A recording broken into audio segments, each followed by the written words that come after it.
अघोष और सघोष के बारे में हम जानेंगे, लेकिन वो भी एक छोटे से ट्रिक के माध्यम से। हमें रटना नहीं है, हमें समझना है। एक ऐसा ट्रिक है जिसके माध्यम से आपको अच्छे से समझ में आ जाएगा कि अघोष और सघोष क्या होते हैं, कौन कौन से वर्ड अघोष के अंतर्गत आते हैं, कौन से वर्ड सघोष के अंतर्गत आते हैं। इसको हम एक ट्रिक के माध्यम से समझेंगे, इसको हम रटेंगे नहीं। तो चलिए देखते हैं पहले इसकी परिभाषा में भी हमने एक छोटा सा ट्रिक लगाया है। इसको हमने शॉर्ट कर दिया है। पूरा परिभाषा न याद करके हमें बस छोटा छोटा ही याद करना है परिभाषा। ये छोटा सा सेंटेंस हमने जो लिखा है वाक्य, बस इसको आप याद करिए तो आपको परिभाषा पूरी रटने की ज़रूरत नहीं है। तो क्या परिभाषा है? अघोष स्वर तंत्रियों में कंपन नहीं होता है। इसका परिभाषा भी हमें याद करने की ज़रूरत नहीं है। हम एक इसको छोटे से सेंटेंस में बना दिए हैं, छोटा सा वाक्य लिखे हैं, बस आप इसको याद करिए तो इसकी परिभाषाएं आपको याद हो जाएंगी। तो वो परिभाषाएं क्या है? अघोष स्वर तंत्रियों में कंपन नहीं होता है, यानी जिन ध्वनियों के उच्चारण करते समय स्वर तंत्रियों में कंपन नहीं होता है उन्हें हम अघोष कहते हैं, और जिन ध्वनियों के उच्चारण करते समय स्वर तंत्रियों में कंपन होता है उन्हें हम कहते हैं सघोष।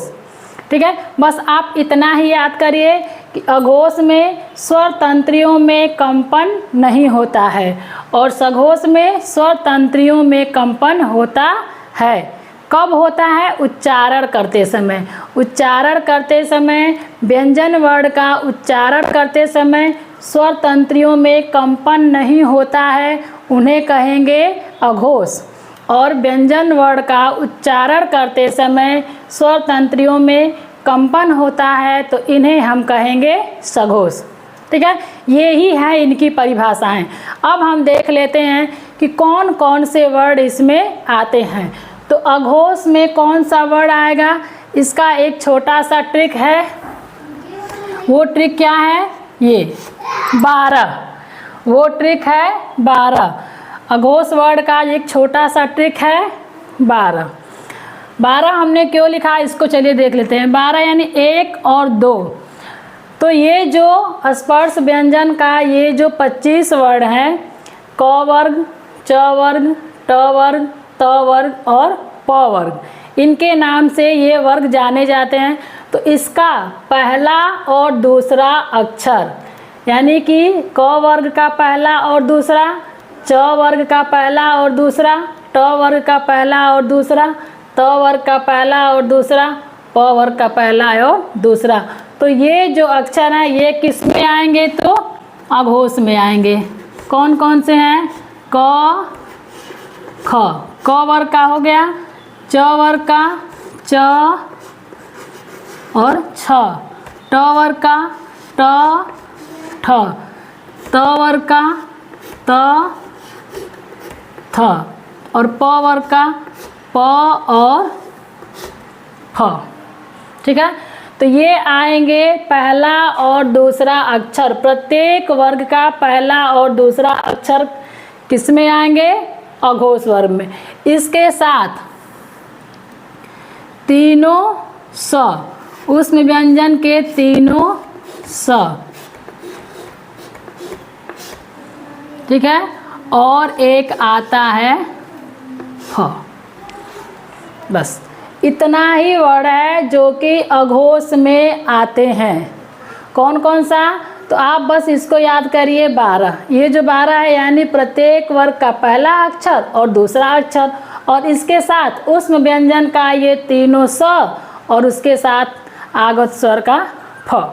बस इतना ही आएगा अघोष में। अब सघोष में देखिए, सघोष का ट्रिक क्या है? 345, यानी तीसरा, चौथा और पांचवा। तीसरा, चौथा और पांचवा वर्ड। प्रत्येक वर्ग का तीसरा, चौथा और पांचवा में देखेंगे क्या क्या आएगा? ग, घ, अंग पहले वर्ग में, दूसरे में ज, झ और य, तीसरे में ड, ढ और अड़। चौथे में द, ध और न। और पांचवें वर्ग से ब, भ और म। हो गया। इसके साथ सभी स्वर, सभी स्वर यानी अ, आ, छोटी ई, बड़ी ई, छोटा ऊ, बड़ा ऊ, री, ए, ऐ, ओ, औ, यानी जो 11 स्वर हैं वो स्वर भी किस में आएंगे? सघोष में।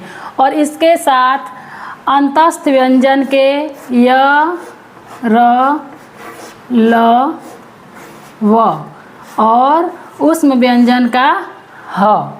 ठीक है, ये वर्ड भी आएंगे इसमें। और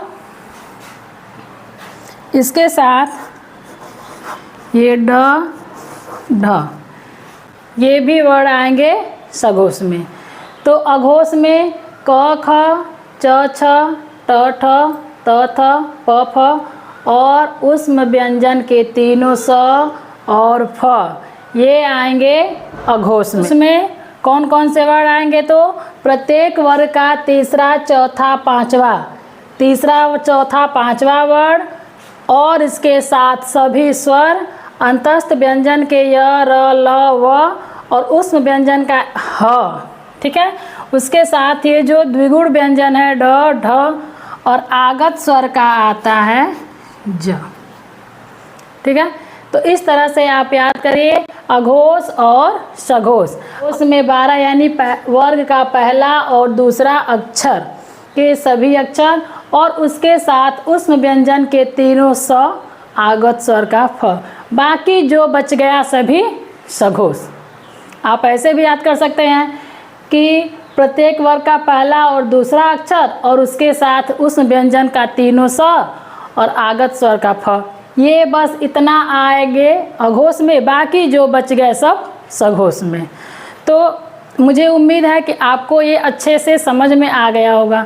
आपको समझ में आया कि नहीं, ये आप हमें ज़रूर बताएं।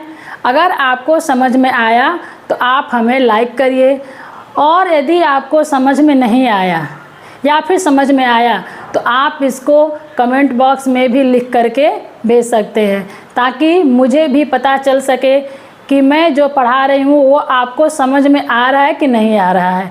अगर नहीं आ रहा है, आपको कहाँ दिक्कत हो रही है, तो आप मुझे ज़रूर बताएं, ताकि मैं उसको और अच्छे ढंग से आपको समझा सकूं।